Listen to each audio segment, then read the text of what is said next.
नमस्कार, आप देख रहे हैं एबीपी न्यूज। मैं आपके साथ शोभना यादव और तमाम हमारे सहयोगी इस समय स्टूडियो में मौजूद हैं। एक बड़ी कवरेज लगातार जारी है। आज चुनाव आयोग ने प्रेस कॉन्फ्रेंस की और जो सबसे बड़ी बात चुनाव आयोग ने आज की वो ये कि 15 जनवरी तक रैलियों पर रोक लगेगी। किसी भी तरीके की कोई नुक्कड़ सभा नहीं होगी, किसी भी तरीके की कोई साइकिल या बाइक रैली नहीं निकाली जाएगी।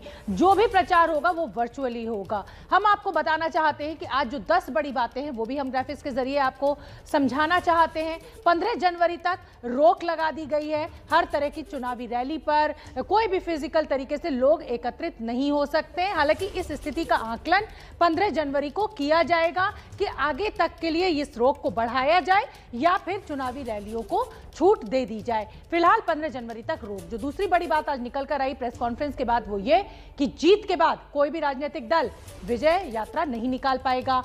हेट स्पीच और फेक न्यूज पर इस बार चुनाव आयोग कड़ी नजर रखेगा और बड़ी सख्त कार्रवाई की जाएगी। पार्टियों को यह बताना होगा, जानकारी देनी होगी कि उम्मीदवार को टिकट आखिर क्यों दिया गया।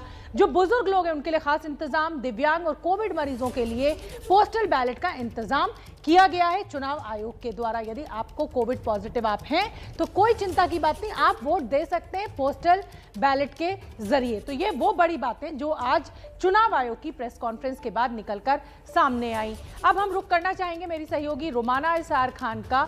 रोमाना तैयार है तारीखों के साथ। Over to you Romana. शुक्रिया शोभना। तो आइए जरा बता देते हैं विस्तार से। चुनाव आयोग की तरफ से आखिरकार वो ऐलान हो गया जिसका देश इंतजार कर रहा था। 5 चुनावी राज्य और 5 चुनावी राज्यों की 690 विधानसभा सीटें, आखिरकार चुनाव की तारीखों का ऐलान कर दिया गया है। इसमें सबसे महत्वपूर्ण उत्तर प्रदेश, जो देश का सबसे बड़ा सियासी राज्य है। उत्तर प्रदेश में 7 चरणों में वोट डाले जाएंगे। पंजाब, उत्तराखंड, गोवा, इन तीनों राज्यों में एक चरण में ही वोटिंग होगी 14 फरवरी को। और रही बात मणिपुर की, तो मणिपुर में 2 चरणों में वोट डाले जाएंगे, लेकिन 7 चरणों का मतदान जो उत्तर प्रदेश में होगा। और फिर नतीजों का दिन 10 मार्च है। अब जरा बता देते हैं आपको उत्तर प्रदेश के 10 चर्चित शहर, इनमें चुनाव कब कब होगा। चुनाव की तारीख अगर इन चर्चित शहरों में आपका शहर भी है तो नोट जरूर कर लीजिएगा, क्योंकि प्रभुराम की नगरी अयोध्या, वहां 27 फरवरी को वोट डाले जाएंगे। मथुरा नगरी लगातार सियासी सुर्खियों में है। 10 फरवरी को मथुरा में वोटिंग होगी। इसके अलावा लखीमपुर, जो किसानों की वजह से चर्चा में आया, वहां 23 फरवरी को वोट डाले जाने हैं। साथ ही मुजफ्फरनगर आप देख रहे हैं, बड़ी किसानों की महापंचायत यही मुजफ्फरनगर में हुई थी। पश्चिमी उत्तर प्रदेश में पड़ता है पहले चरण में, मतलब 10 फरवरी को मुजफ्फरनगर में वोट डाले जाएंगे। इसके अलावा शाहजहांपुर 14 फरवरी शाहजहांपुर में वोटिंग होगी। यहीं से गंगा एक्सप्रेसवे का शिलान्यास जो प्रधानमंत्री नरेंद्र मोदी ने किया था। सिद्धार्थनगर, जिसे मेडिकल कॉलेज जिसकी सौगात दी गई, 3 मार्च को सिद्धार्थनगर में वोट डाले जाएंगे। और इतना ही नहीं, कुछ और चर्चित शहरों में कुशीनगर का नाम भी है, जिसे एयरपोर्ट की सौगात मिली 3 मार्च कुशीनगर को। और झांसी, जहां बड़ी सी अखिलेश यादव की आपने चुनावी सभा देखी थी, जो अब तो चुनाव आयोग ने रोक लगा दिया है, तो ऐसे में अब नहीं देखने के लिए मिलेगी। इसके अलावा प्रधानमंत्री नरेंद्र मोदी ने भी इस इलाके के लिए बड़ी सौगात दी थी। तो 20 फरवरी झांसी में वोटिंग होगी। कुल मिलाकर पूरा चुनावी कैलेंडर जरा जानने के लिए आपको लेकर चलते हैं शीरीन के पास। बिल्कुल रोमाना, क्योंकि हमने तैयारी की है अपने दर्शकों के लिए खास कि आखिर कौन कौन सी वो तारीखें हैं जो उनके शहर में जिस दिन वोटिंग होगी। क्योंकि उत्तर प्रदेश बड़ा राज्य है, सबकी निगाहें इस पर टिकी होती हैं। तो हम बताते हैं कि उत्तर प्रदेश में आखिर चुनावी प्रक्रिया किस तरीके से होने जा रही है। सबसे पहले तो आप ये मैप देखिए, और इस मैप में उत्तर प्रदेश का ये मैप है। 75 जिले हैं, आपको 7 अलग अलग रंग दिखाई दे रहे होंगे।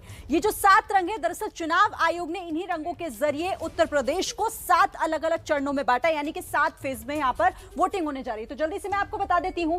फेज 1 के तहत देखिए 11 जिले हैं, 11 जिलों की 58 सीटें हैं। 10 फरवरी को यहां पर वोट डाले जाएंगे। कौन कौन से हैं वो? शामली, मुजफ्फरनगर, मेरठ, बागपत, गाजियाबाद, हापुड़, नोएडा, साथ ही बुलंदशहर, अलीगढ़, मथुरा और आगरा, जहां पर 10 फरवरी को वोटिंग होगी।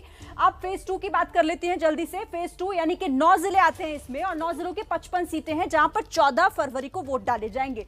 सहारनपुर है, बिजनौर है, मुरादाबाद है, संभल है, रामपुर है, अमरोहा, बदायूं, बरेली और शाहजहांपुर।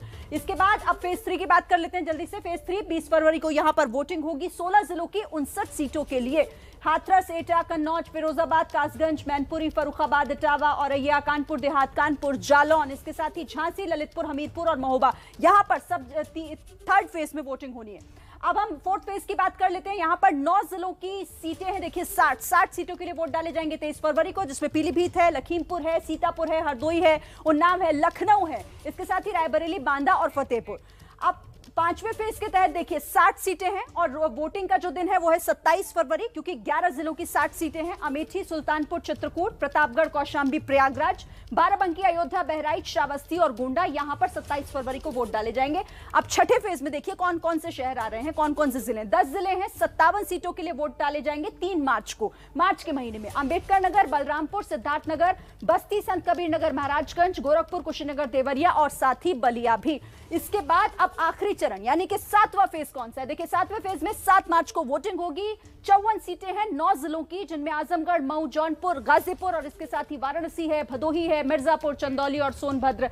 ये तमाम जो सीटें हैं वो 7 मार्च को इन जिलों में वोटिंग होगी। तो ये तो 7 चरण हो गए उत्तर प्रदेश में। और इसके साथ ही अब मैं आपको यहां पर ये बता दूं कि जो अगली महत्वपूर्ण तारीख है वो कौन सी तारीख है? वो 10 यानी कि 10 मार्च को ये साफ हो जाएगा कि जो 5 राज्यों में चुनाव होने जा रहे हैं, आखिर वहां पर उन राज्यों में किसके सिर पर सजेगा सत्ता का ताज। ओवर टू यू शोभना। बिल्कुल, तो शिरीन ने हमें दिखाया कि 7 फेज में चुनाव होना है और 7 फेजों में किस किस शहर में कब कब मतदान होगा। हमारे साथ मेहमानों का एक बड़ा पैनल भी जुड़ा हुआ है। समाजवादी पार्टी के अनुराग भदौरिया मुझे दिखाई देने लगे हैं, अलका लामा जी भी मुझे दिखाई दे रही हैं, राजेंद्र नेगी जी भी हैं। मैं अनुराग भदौरिया आपका रुख करना चाहूंगी। मेरा सवाल आपसे ये है कि देखिए, आप राजनीतिक दल तो माने नहीं, आप तो रैलियां करते रहे, भीड़ जुटाते रहे। आज जब चुनाव आयोग ने सख्ती दिखाई तो आप सारे चुनाव राजनीतिक दल एक के बाद एक कह रहे हैं कि हाँ ये बड़ा अच्छा फैसला है और हम पूरा इसका पालन करेंगे। कहीं ना कहीं जिम्मेदारी की कमी है इन राजनीतिक दलों में। बिल्कुल, भारतीय जनता पार्टी के पास जिम्मेदारी की कमी हमेशा आपको देखने को मिली है। मैं आपकी बात भी कर रही हूँ। हो रहा था नहीं तो मैं उसी का जवाब दे रहा हूँ कि जब जिला पंचायत के चुनाव हो रहे थे तो समाजवादी ने बोला था कि कोविड है, अभी चुनाव मत कराई, लेकिन भारतीय जनता पार्टी नहीं मानी। उसे लगा कि अभी उसके पास सरकार है, मुख्यमंत्री उनके हैं, तो धांधली कर लेंगे। तो वो धांधली देखने को मिला भी किस तरह से यहाँ धांधली हुई जिला पंचायत के चुनाव में। पश्चिम बंगाल में भी कोविड था। तो समाजवादी लोग तो हमेशा कोविड का प्रोटोकॉल का पालन करने वाले लोग हैं। अब ये जिम्मेदारी भारतीय जनता पार्टी की थी कि पहले से ये गाइडलाइन बनानी थी, जो गाइडलाइन भारतीय जनता पार्टी की सरकार ने बनाई नहीं। तो जिम्मेदारी किसकी हुई? तो जिम्मेदारी भारतीय जनता पार्टी की थी। सरकार तो उनकी है, हम तो विपक्ष में है। हम तो गाइडलाइन की बात करते थे कि आप गाइडलाइन बनाओ, तो सरकार ने तो कोई गाइडलाइन बनाई नहीं थी पहले। अब चूंकि चुनाव आयोग ने चूंकि अब तो आचार संहिता लग गई है, चुनाव डिक्लेयर हो गए हैं। अब सवाल ये है कि जब चुनाव वर्चुअल, ठीक है, मैं संगीत रागी जी का रुख कर लेती हूँ। संगीत रागी जी, देखिए एबीपी न्यूज पर लगातार हम ये मुहिम चला रहे थे कि भाई जनता की जान से खिलवाड़ बंद करो, रैली बंद करो। जिस बात का जिक्र अनुराग भदौरिया कर रहे हैं यहाँ पर कि सरकार को पहले ही इस पर कोई फैसला ले लेना चाहिए था। देर आए दुरुस्त आए, लेकिन क्या चूक हो गई सरकार से? देखिए, ये बड़ा आकलन करना कि चूक हो गई या सरकार, अभी जो चुनाव आयोग ने किया है, मुझे लगता है ये इन बातों का कोई अब मायने नहीं रह जाता है। अब यदि हम ब्लेम गेम करना शुरू करें तो ये भी कहा जा सकता है कि भाई समाजवादी पार्टी के मुखिया ने एक समय कहा था कि वैक्सीन लगवाना ही नहीं है, ना हम अपने लगवाएंगे ना हम अपने कार्यकर्ताओं को लगवाने देंगे। और जब खतरे बढ़ने लगे तो उनको लगा कि नहीं, प्रधानमंत्री जी सही हैं, भारतीय जनता पार्टी सही है, उसकी सरकार सही है। तो ये इन सब मुद्दों के लिए कोई, मुझे लगता है, जगह नहीं आज के दिन में बची है। सवाल सबसे बहुत महत्वपूर्ण ये है कि जो उत्तर प्रदेश का चुनाव है, 2022 का चुनाव, वो एक बहुत महत्वपूर्ण चुनाव है। ये वो है जहां से आपको राजपथ की जो सवारी है संसद तक जाती है, और सारे विमर्श इसमें आएंगे। पोलराइजेशन के मुद्दे भी आएंगे, काशी भी आएगा, मथुरा भी आएगा, अयोध्या भी आएगा, डेवलपमेंट भी आएगा, उज्ज्वला योजना भी आएगी। क्योंकि किसी भी चुनाव में कोई एक मुद्दा नहीं होता है, सामाजिक समीकरण के मुद्दे भी आएंगे। देखना यह है, दिलचस्प ये होगा कि कौन सा, हर चुनाव में कोई एक ऐसा विषय होता है जो उस चुनाव की धारा और उसकी दिशा को मोड़ डालता है। उत्तर प्रदेश के चुनाव में देखना अभी ये बाकी है। छोटे छोटे पार्टियों के साथ जो समाजवादी पार्टी ने जो एक गठबंधन किया है, क्या वो गठबंधन भारतीय जनता पार्टी के काम और उसके सामाजिक गठबंधन को परास्त कर पाने में सफल रहती है या नहीं रहती है, ये देखना दिलचस्प होगा।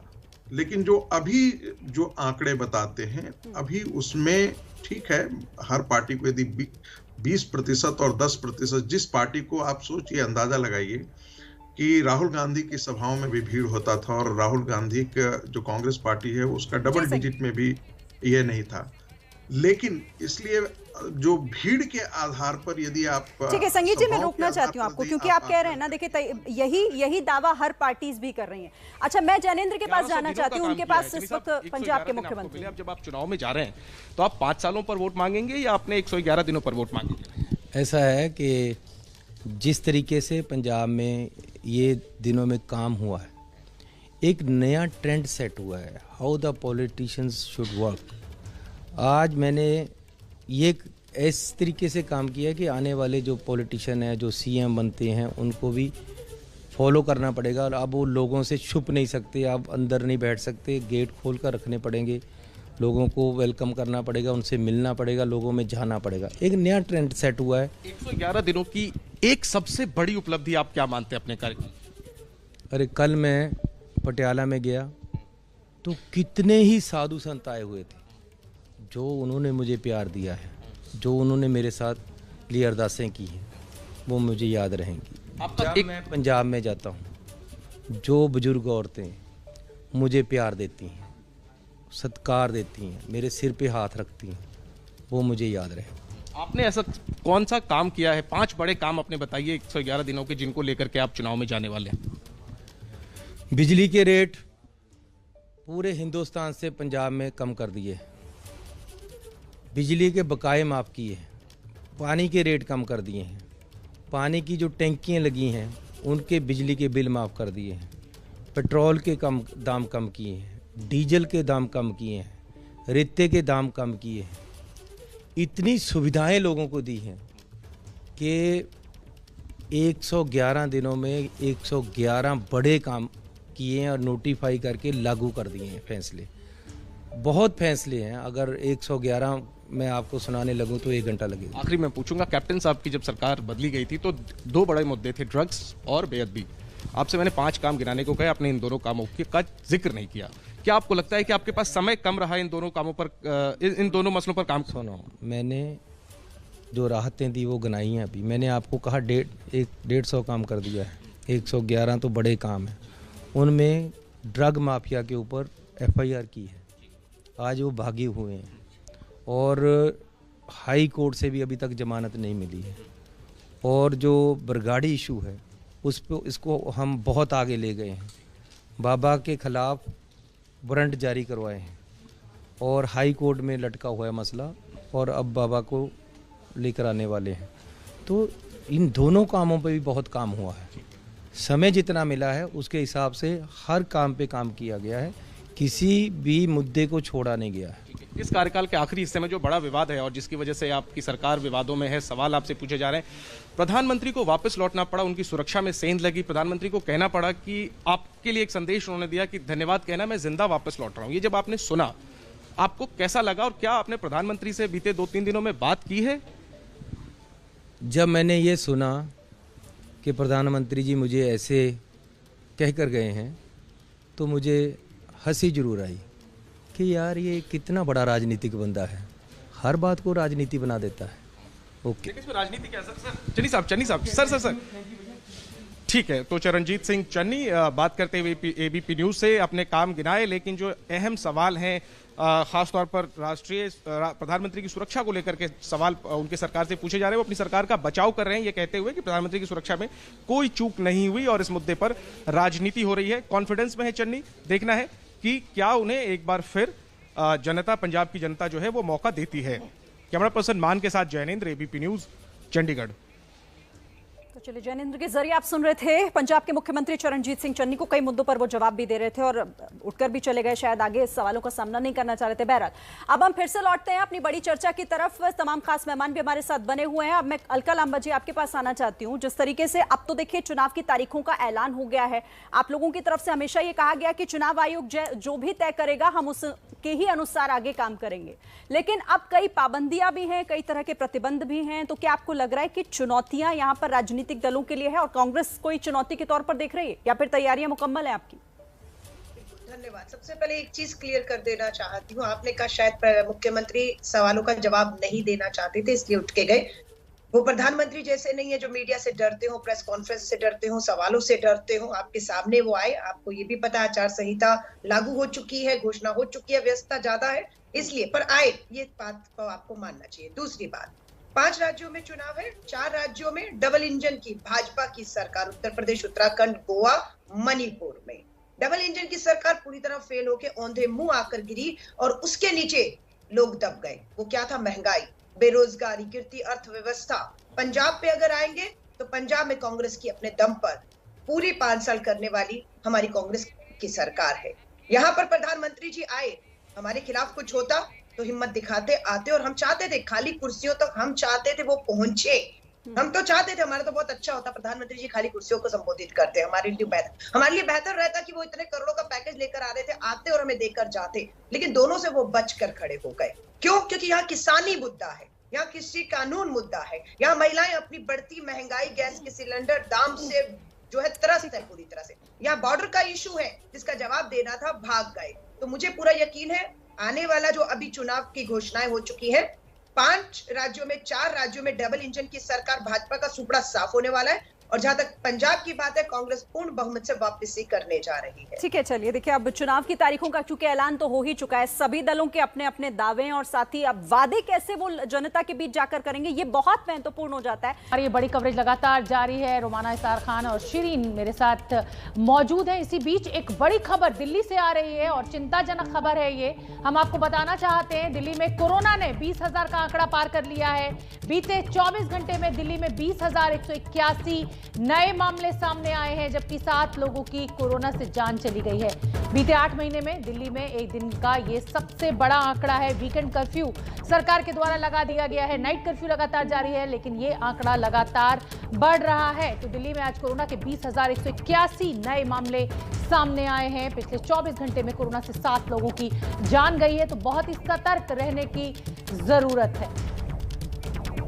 तो उत्तर प्रदेश, उत्तराखंड, पंजाब समेत 5 चुनावी राज्यों में चुनाव की तारीखों का ऐलान कर दिया गया है, जिसमें उत्तर प्रदेश में 7 चरणों में वोटिंग होगी और 10 मार्च नतीजों का दिन है। बड़ी कवरेज एबीपी न्यूज पर लगातार जारी है। देखिए, चुनाव तारीखों के ऐलान के बाद समाजवादी पार्टी के अध्यक्ष अखिलेश यादव, आपके चैनल एबीपी न्यूज से उन्होंने खास बातचीत की। जरा सुनिए क्या कह रहे हैं अखिलेश यादव। अखिलेश जी, तारीखों का ऐलान हो गया है, आज तारीखों का ऐलान हुआ है, क्या चुनाव बाद परिणाम आप देख रहे हैं? इसी से सवाल शुरू करें। तारीख के साथ साथ भारतीय जनता पार्टी का जाना भी तय है। इन्होंने जिस तरीके से उत्तर प्रदेश को बर्बाद किया है, उत्तर प्रदेश के किसानों को वादा किया था कि आय दोगुनी होगी, किसानों को खाद नहीं मिली, आय दोगुनी नहीं हुई, हर तरफ महंगाई बढ़ाई है, बेरोजगारी बढ़ी है, नौकरी छीनी गई हैं। ये सरकार ने दावे तो बड़े बड़े किए, लेकिन इनका हर वादा जुमला निकला। इनके विकास का हर विज्ञापन झूठा है। जब इन्हें विकास दिखाना था एयरपोर्ट, तो चीन का एयरपोर्ट ले आए, फ्लाईओवर दिखाना तो बंगाल से फ्लाईओवर ले आए, फैक्ट्री दिखानी थी अमेरिका की फैक्ट्रियाँ दिखा दी। तो ये झूठ जनता जानती है, झूठ चलने वाला नहीं है। इस बार उत्तर प्रदेश की जनता, हर वर्ग के लोग भारतीय जनता पार्टी को हटाने के लिए तैयार हैं। ये 10 मार्च को उत्तर प्रदेश से भारतीय जनता पार्टी की विदाई होना तय है। सर, एक आप हैं कि कहते हैं कि 400 के ऊपर सीट आएगी। बीजेपी तो हमेशा 300 के नीचे बात ही नहीं करती, उनके नेता तो 300 साढ़े 300 के ऊपर रहते हैं। क्या लग रहा है चुनाव बाद परिणाम क्या रहेगा? आपका वाला 400 की उनका वाला 300 साढ़े 300? अभी कुछ दिन पहले ही एक किसान नेता ने भारतीय जनता पार्टी के विधायक को कूटा। उससे पहले सांसद कूट चुके हैं, कई विधायक गांव में नहीं घुस पाए हैं। तो जिस तरह की नाराज़गी किसानों में है, व्यापारियों में है, आम लोगों में है, क्योंकि किसानों की आय दोगुनी नहीं हुई, धान नहीं खरीदा गया, किसान को खाद के लिए अपमानित होना पड़ा, खाद की बोरी भी ले गए तो 5 किलो चोरी हो गई, डीजल पेट्रोल महंगा हो गया। यहाँ नौजवान जो भी आया है वो लाठी खा करके गया है। तो देखिए, चुनाव की तारीखों के ऐलान के साथ ही अब अलग अलग दलों से रिएक्शंस भी लगातार आ रहे हैं, वो भी सबसे पहले एबीपी न्यूज पर आप देख रहे हैं। तमाम जानकारियों के साथ हमारे खास मेहमान भी हमारे साथ जुड़े हुए हैं। बद्री नारायण जी, आपके पास आऊंगी मैं। जिस तरीके से चुनाव आयोग पूरी तैयारी के साथ आया है, संक्रमण काल में जो इलेक्शंस हो रहे हैं उसे लेकर, आपको लगता है कि ये तैयारियां या फिर मैं इन्हें पाबंदियां कहूं, प्रतिबंध कहूं, ये चुनावी दलों, राजनीतिक दलों के लिए ये चुनौती है और उन चुनौतियों को कैसे देख रहे हैं आप? देखिए, एकदम आपने ठीक कहा कि ये कोरोना के समय में, कोरोना का जो ये समय है, इसमें चुनाव की पूरी रूपरेखा बदल जाएगी। यानी ये जो इस पूरे फॉर्म पर असर डालेगा, यानी digital, cyber space, social sites, digital rallies, साथ साथ पारंपरिक और आधुनिक दोनों का मिक्सचर होगा इस चुनाव में। जैसे डोर टू डोर कैंपेन जो पहले होता था वो रिवाइव होगा। तो और सबसे बड़ी बात है इसमें कि वो दल जिनके कार्डर्स होंगे, जिनके आधार जिनकी वो मजबूती से इस अवसर का भी अपने पक्ष में इस्तेमाल कर सकते हैं। जैसे इस मामले में बीजेपी को एज है, क्योंकि बीजेपी के पास कार्डर्स हैं, अपने कार्डर्स हैं, बहुत तरह के इसके अनुसांगिक संगठनों के कार्डर्स हैं, तो वो इसका फायदा उठाएंगे। उनको इसका लाभ में, यानी ये हानि होते होते भी लाभ में बदल जाएगा उनके लिए। दूसरी बात यह है कि समाजवादी पार्टी जैसे दल जिन्होंने अपने कार्डर्स, उनके कार्डर बेस पार्टी नहीं है लेकिन मास बेस उसमें अपने कार्डर्स उन्होंने इन्वॉल्व किए हैं, उनको भी फायदा होगा। बीएसपी को देखिए, बीएसपी वैसे अभी आपने डार्क हाउस बना, अभी उसको पीछे पूरे विमर्श में ढकेल रखा है या ढकेला हुआ है, लेकिन बीएसपी को अब रैलियों में शायद उतना फायदा नहीं होता, लेकिन अब बीएसपी के कार्डर्स अपना काम बेहतर ढंग से कर पाएंगे। इसमें वही दल फायदे की स्थिति में होगा जिनके कार्डर बेस, कनेक्टिविटी, जिसके पास जो टेक्नो पावर यानी जो कहते हैं डिजिटल पावर मजबूत होगा, और क्रिएटिव इमेजिनेशन यानी टू यूज इस तरह के क्रिएटिव किस तरह के डिजिटल स्पेस के यूज का क्रिएटिव इमेजिनेशन, लैंग्वेज, भाषा, जिसके कार्डर्स काफी इस मामले में दक्ष होंगे, वो इसका बेहतर इस्तेमाल कर सकते हैं। बिल्कुल ठीक कह रहे हैं आप बद्री नारायण जी। और अब मैं संगीत रागी आपका रुख करना चाहूंगी। संगीत रागी, हम वो देश हैं जहां पर जातिगत समीकरणों पर ज्यादा वोट पड़ता है। ब्राह्मण है तो ब्राह्मण को दूंगा, यादव है तो यादव को दूंगा, ये एक समीकरण जरूर देखने में आता है हमारे चुनावों में। अब जब डिजिटल रैलीज की बात हो रही है, डिजिटल तरीके से चुनाव प्रचार की बात हो रही है, तो क्या नफा क्या नुकसान आप देख रहे हैं उन चुनावी दलों के लिए जो इन तक नहीं पहुंच पाएंगे, और क्या फायदा उन चुनावी दलों के लिए जो बड़ी ताकत रखते हैं? देखिए, हम अभी सिर्फ इसका विश्लेषण और आकलन कर सकते हैं, चाहे वो डिजिटल से हो या आप चुनावी सभा करके करें, लेकिन जातीय विमर्श इस देश की सच्चाई है। इससे आप मुकर सकते हैं ना मैं मुकर सकता हूँ। और यही कारण है कि हमने देखा कि बिहार के अंदर लालू प्रसाद यादव एक बैड गवर्नेंस का पर्याय होने के बावजूद भी वो लगातार जीतते रहे। आपने देखा कि पिछले चुनाव में भी 2017 के चुनाव यदि आप देखें, 2019 का चुनाव देखें, तो मायावती का वोट बैंक लगभग इंटैक्ट रहा है। वैसे ही समाजवादी पार्टी का भारतीय इम्पोर्टेंट ये है कि जो सामाजिक समीकरण अखिलेश बना रहे हैं, क्या वो सामाजिक समीकरण भारतीय जनता पार्टी के सामाजिक समीकरण और विकास और तीसरा नेतृत्व, इनकी जो समेकित ताकत है, क्या उससे वो मुकाबला कर पाएंगे? मुझे थोड़ा इसमें संदेह है। ऐसा मैं इसलिए कह रहा हूं कि जब आप बात करते हैं कि ये तो एक रेटरिक होता है कि आप बेरोजगारी फैल गई है, अशिक्षा फैल गई है, ये सब नेताओं के रेटरिक होंगे, ये भारतीय जनता पार्टी भी करेगी, कांग्रेस भारतीय जनता पार्टी के खिलाफ करेगी, ये सब चलते रहते हैं। लेकिन जब आप देखेंगे कि कितने करोड़ लोगों को 6 महीने राशन दिया गया, जब देखेंगे कि 4.5 करोड़ से ज्यादा लोगों को आवास मुहैया कराया गया, जब कोई ये देखेगा कि इतने करोड़ लोगों को उज्ज्वला योजना दी गई है, तो उसका असर पड़ेगा। और एक छोटी सी और एक टिप्पणी करना चाहता हूँ, जल्दी से रागी जी, जल्दी से अलका लांबा पे जवाब देना चाहते हैं। देखिए, बहुत जल्दी से मैं करूंगा। देखिए, उत्तर प्रदेश में भारतीय राष्ट्रीय कांग्रेस के लिए कोई भविष्य नहीं है। पंजाब में भारतीय राष्ट्रीय कांग्रेस जो है वो आपस में लड़ रहा है। आपके इस हमले से पहले अलका लांबा समझ गई थी कि आप उन्हीं पर वार करने वाले हैं, इसीलिए उन्होंने पहले याद खड़ा कर दिया था। अलका, आपके पास आऊंगी। यूपी समेत 5 चुनावी राज्यों में चुनाव तारीखों का ऐलान 10 मार्च को, नतीजे सबसे तेज अंदाज में जरूर देखिएगा एबीपी न्यूज पर हमारे साथ। इस बीच चुनाव आयोग की तरफ से आज जो महत्वपूर्ण बात कही गई वो ये कि रैलियों पर रोक। राजनीतिक विश्लेषक मनीषा प्रियम जी बहुत देर से हमारे साथ मौजूद हैं, कुछ तकनीकी खराबी की वजह से उनसे संपर्क नहीं हो पा रहा था। मनीषा मैम, अगर आप मुझे सुन पा रही हैं, ये रैलियों पर पाबंदी का जो फैसला चुनाव आयोग की तरफ से लिया गया है, सियासी समर का गणित आपको क्या लगता है, ये किस तरीके से प्रभावित करेगा, खासतौर से उत्तर प्रदेश में? देखिए, बड़ी रैलियों से लोगों के बीच एक बड़ी पार्टियों का संवाद स्थापित हो रहा था, और वो संवाद जो है बड़े मुद्दों पर विकास हुआ या नहीं हुआ, जो सरकार वहाँ कायम है। मोदी जी ने बड़े एक्सप्रेसवे का उद्घाटन किया, ऐसी एक सड़क जिस पर प्लेन भी उतर सकते हैं, तो वैसा नज़ारा अब देखने को नहीं मिलेगा। सरकार आखिर अपने बड़े मुद्दों को, खास करके अगर मतदाताओं में कुछ रोष हो तो बड़े तरीके से अमूमन बड़े नेता जो हैं वो इन मुद्दों को नहीं ले जा पाएंगे। तो ये सभी दलों को, इसमें ये नहीं कह सकते हम कि बीजेपी को एडवांटेज है या डिसएडवांटेज है, इसमें सभी बड़े दलों को, खास करके जो सत्तारूढ़ दल है, वो अब बड़ी रैलियां और बड़े नेताओं को नहीं उतार पाएगी लोगों तक, एक संवादहीनता की प्रक्रिया जो बनेगी। लेकिन जहां तक डेटा माइनिंग का सवाल है, ये मत समझिए कि जब हम इस्तेमाल करते हैं व्हाट्सएप मैसेजेस को तो इसमें कम पैसा या कम खर्च लगता है।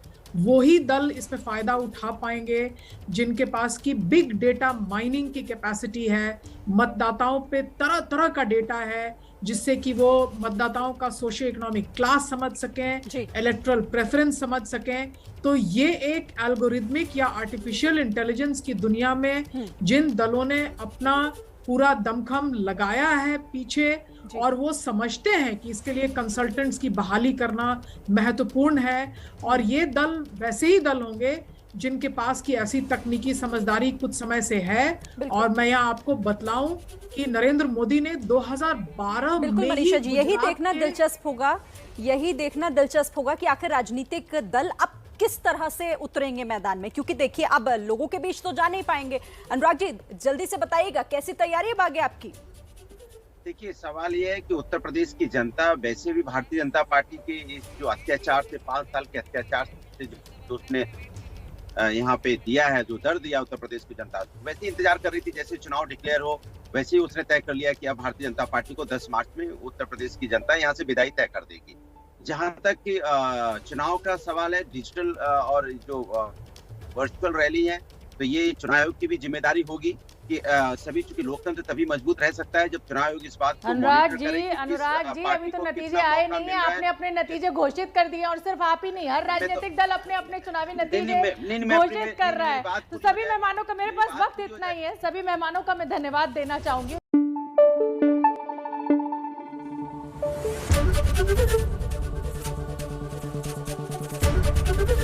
एबीपी न्यूज आपको रखे आगे।